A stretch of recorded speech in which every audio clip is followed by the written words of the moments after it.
السلام عليكم ورحمة الله وبركاته. الحمد لله رب العالمين، والصلاة والسلام على أشرف المرسلين وعلى آله وأصحابه أجمعين. الحمد لله. அல்லாஹ்வின் அருளால் கிருபையால் ஆரோக்கியமாக அதிகாலை எழுந்து அல்லாஹ்வுடைய சன்னிதானத்திலே சஜ்தா செய்கிற உயர்ந்த நற்பாக்கியத்தை நாம் பெற்றிருக்கிறோம். வாழும் காலமெல்லாம் நமக்கும் நம்மை சார்ந்துள்ள அனைவருக்கும் அல்லாஹ் இந்த உயர்ந்த நசீபை தருவானாக. அல்ஹம்துலில்லாஹ். ஃபஜ்ருடைய தொழுகையில் 20 ஜுஸுக்கள் முடிக்கப்பட்டிருக்கிறது.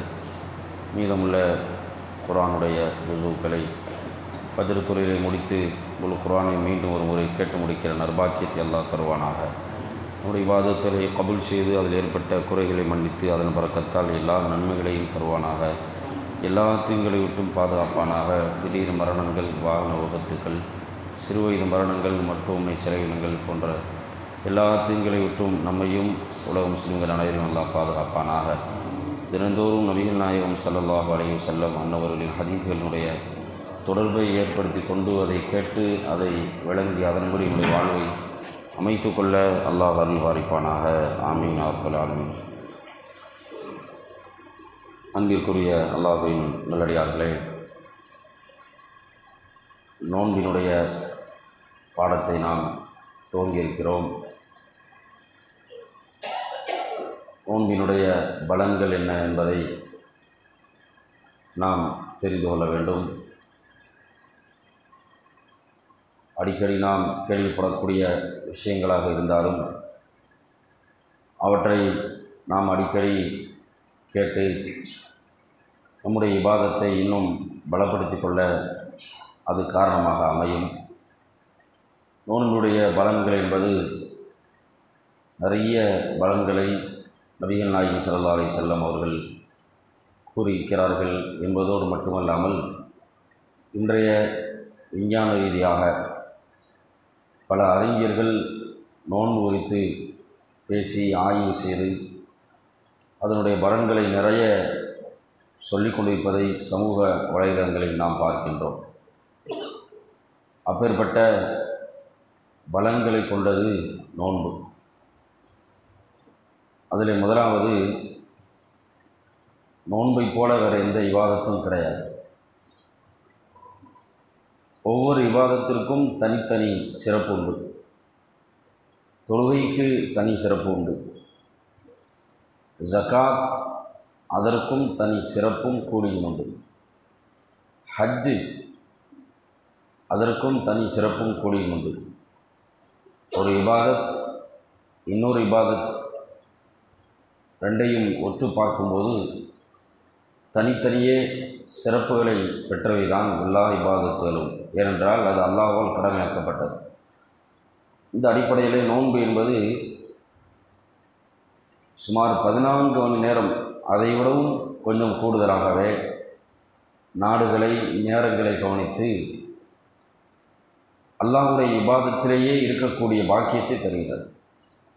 தொடர்ந்து 14 மணி நேரம் எந்த இபாதத்தையும் நாம் செய்வது கிடையாது. தொழுகிறோம் என்றால் அதற்கு ஒரு குறிப்பிட்ட நேரம் இருக்கிறது. குர்ஆன் ஓதுவதற்கு குறிப்பிட்ட நேரம், நோன்பு வைப்பது, அதேபோல் நாம் ஜக்காத் கொடுக்கிறோம், அதெல்லாம் ஒரு சுருக்கமான நேரம், குறிப்பிட்ட நேரம். விரிவான நேரம் என்ற இபாதத் நோன்பில் தான் அமையப்படுகிறது. 14 மணி நேரம் எப்பேற்பட்ட மனிதர்களையும் இபாதத்திலேயே வைத்திருக்கிறது. எவ்வளவு பெரிய பாவியாக இருந்தாலும் நோன்பு நோற்று விட்டால் அதிகாலையிலிருந்து துவங்கி கடைசியிலே சூரிய மறைவுக்கு முன்பாக வரை தொடர்ந்து இபாதத்திலேயே இருக்கிறார். எவ்வளோ பெரிய ஒரு பாக்கியம் பாருங்கள். வேறு எந்த இபாதத்தும் நீண்ட இவ்வளவு நேரம் கிடையாது. அதனாலே தான் அந்த நேரங்கள் எல்லாம் அந்த அடியானுக்கு உணர்வு, நான் அல்லாஹ்வுடைய தொடர்பிலே இருக்கிறேன், அல்லாஹ் என்னோடு ஹாலிராக இருக்கிறான், என்னோடு இருக்கிறான், அதனால் நான் எந்த தவறையும் செய்ய மாட்டேன் என்கிற உணர்வும் கொண்டு வந்து தருகிறேன் இல்லையா? சாதாரணமான நாட்களில் செய்யக்கூடிய எல்லா தவறுகளும், பெரும்பாலான தவறுகள் குறைந்து போகிறது நோன்பினால். காரணம், நோன்பு அடியானுக்கு மிகப்பெரிய இறைச்சத்தை கற்றுத்தருகிறது. பேணிக் கொள்ளுகின்றார், தன்னை பேணிக் கொள்ளுகின்றார். எவ்வளவு பாவியாக இருந்தாலும் நோன்பு வைத்து விட்டால் அல்லாஹ் பார்க்கிறான், நான் நோன்பு வச்சிருக்கிறேன். அந்த ஒரு மாதம் எல்லா தவறை விட்டு ஒதுக்கி இறையச்சத்தை அடியானுக்கு தந்து விடுகிறது. அதனாலே தான் நீங்கள் பாருங்கள், நோன்பு என்பது அவர் வெளிப்படுத்தினாலும் வெளிப்படுத்தாவிட்டாலும் அது அல்லாஹ் இருக்கிறான் என்ற உணர்வு நிச்சயமாக அவனோடு இருந்து கொண்டே தான் இருக்கும். அல்லாஹ்வும் அவனை பார்த்து கொண்டே தான் இருப்பான். வெளியில் சொன்னாலும் சொல்லாட்டியும் சரி, அல்லாஹ் அவனுக்கு தெரியும், அல்லாஹ்வுக்கு மட்டுமே தெரியும். நோன்புடைய காலங்களில் நாம் சிலரை சாதாரணமாக நினைப்போம், இவரெல்லாம் பள்ளிவாசலுக்கே வரமாட்டார் என்று நினைப்போம். இவருக்கும் இவாதுக்கு இந்த சம்மந்தமில்லை நினைப்போம். ஆனால் அவர் பார்த்தா நோன்பு வந்துட்டால் முழுவதுமாக நோம்பாளியாக மாறிடுவார். எந்த இபாதை செய்கிறாரோ இல்லையோ, நோன்பு வைக்கிறதுல அவ்வளோ ஆர்வம், அலாதி பிரியும். அப்போ நோன்பு அவரை அப்படியாக மாற்றி விடுகின்றது. அல்லாஹ் இருக்கிறான்ற உணர்வை, இறையச்சத்தை நோன்பு கொண்டு வந்துகிறது. எங்கே போனாலும் எத்தனையோ கெட்ட பழக்கங்கள் இருக்கும். உதாரணமாக சிகரெட் பிடிப்பாங்க. இந்த சிகரெட் பிடிப்பது இயற்கையிலேயே பல பேர்த்துக்கு இயற்கையிலே ஒட்டி இருக்கும், இரத்தத்தில் கலந்துருக்குன்னு கூட சொல்லலாம் உதாரணத்துக்கு. அதே மாதிரி இந்த டீ குடிக்கிற பழக்கம் இருக்கு பாருங்க, அதுவும் ஒரு பழக்கம். அதுலேயும் நிறைய பேர்த்துக்கு அது இயற்கையிலேயே ஒட்டி இருக்கும், அவங்களுடைய இரத்தத்திலே கலந்த மாதிரின்னு சொல்லலாம். எப்பவுமே டீ குடிக்காமல் இருக்க முடியாது. எழுந்தவுடனே ஒரு டீ, சுபு தொழுத உடனே நிறைய டீ கடையெல்லாம் போய் நிற்பாங்க, பார்த்துருக்கோம். தொழுது முடித்த உடனே நிறையா டீ கடைக்கு போய், அதுலேயும் சில ஊர்களெல்லாம் பார்த்திங்கன்னா அப்படியே குரூப்பாக போவாங்க. டீ கடைக்கு போய் அங்கே பலகாரத்தை சாப்பிட்டு டீயை சாப்பிட்டா தான் அந்த ஒரு சுறுசுறுப்பு இல்லையா எல்லா விஷயத்துக்கும். அப்போ இந்த உணர்வை கூட நோன்பு வந்துட்டால் எப்படிங்க, அல்லாஹ்வுக்காக ஒதுக்கி வைத்து விடுகின்றார். தன்னுடைய இந்த இயல்பை எல்லாம் ஒதுக்கி வைத்து விடுகின்றார். இது நோன்பு நமக்கு அழகாக கற்றுத்தருகிறது. எவ்வளவு பெரிய ஒரு பாடம் பாருங்கள். ஹலால் ஹராமை பேணக்கூடிய ஒரு அற்புதமான வழிகாட்டுதலை நோன்பு கற்றுத்தருகிறது.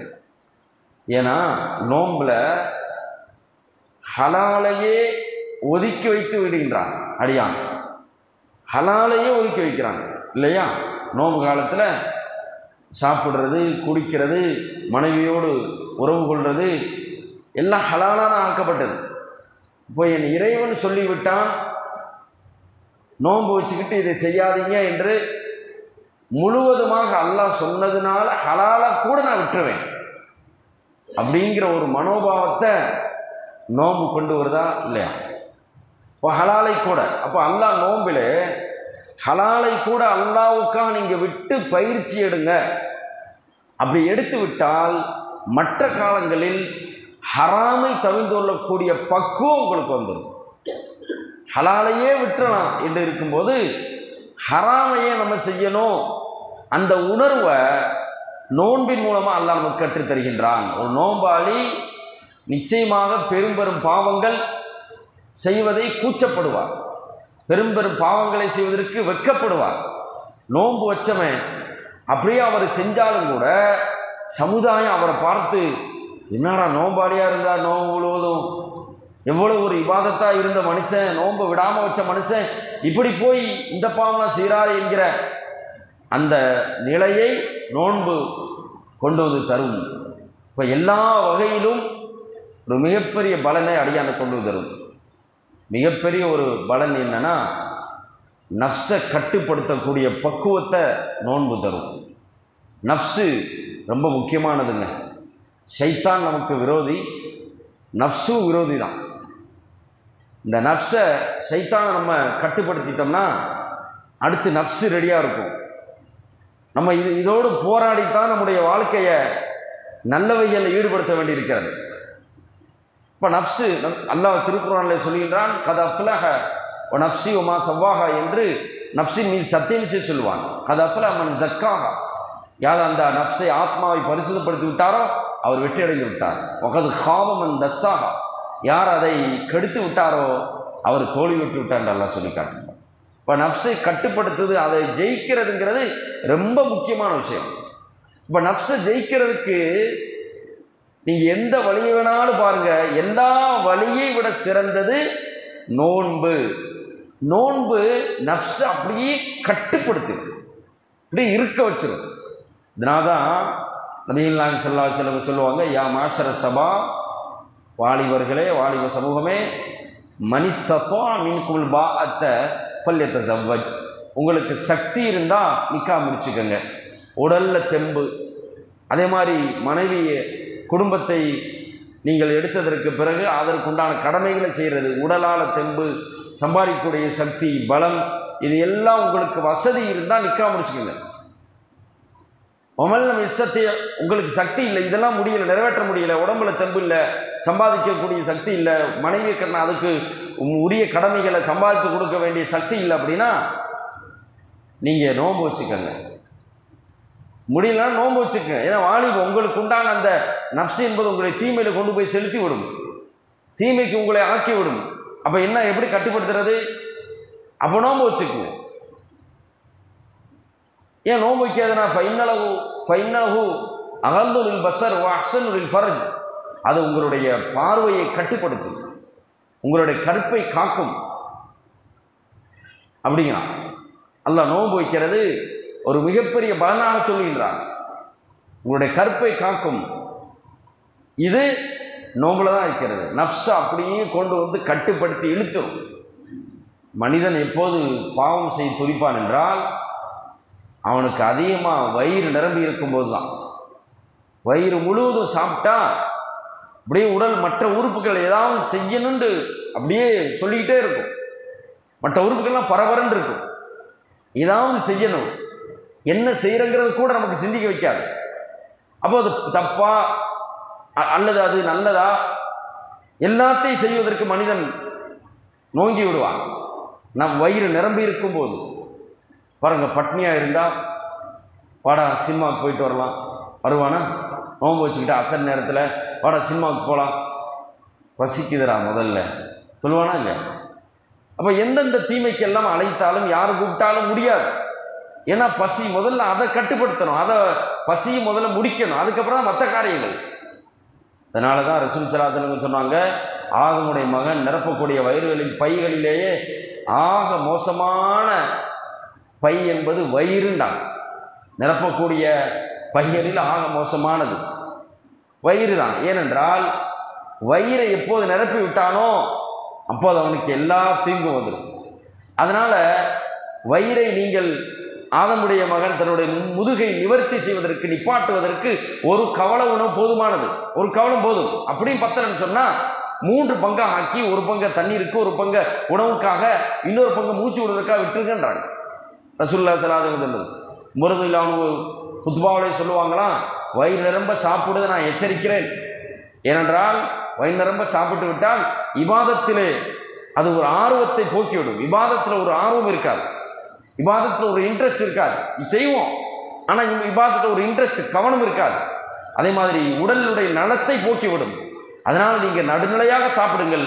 அப்படி சாப்பிட்டா இபாதத்தில் இன்ட்ரெஸ்ட் இருக்கும், உங்கள் கருவம் பெருமோ இது போன்ற எல்லாமே ஒளிஞ்சு விடும் என்று உமரதிலான ஃபுத்பாவில் சொல்லுவாங்களாம். இப்போ இதெல்லாம் நோம்பின் மூலமாக கட்டுப்படுத்தக்கூடிய பெரிய பாக்கியத்தை அல்லாஹ் தருகின்றான். நஃப்ஸ் என்ற மிகப்பெரிய ஒரு கெட்டதை ஏவக்கூடிய அந்த நஃப்ஸை கட்டுப்படுத்தி ஒரு நல்லவர்களாக வாழ நோன்பு தான் வழிவகுக்கிறது. அதனாலே தான் நம்முடைய மார்க்கத்திலே நோன்பை அல்லாஹ் நமக்கு கடமையாக்கி இருக்கின்றான். அல்லாஹ் ஜல்ல ஷானஹு வ தஆலா இவற்றையெல்லாம் பின்பற்றக்கூடிய ஒரு ஆர்வத்தை நசீபி நமக்கு தருவானாக.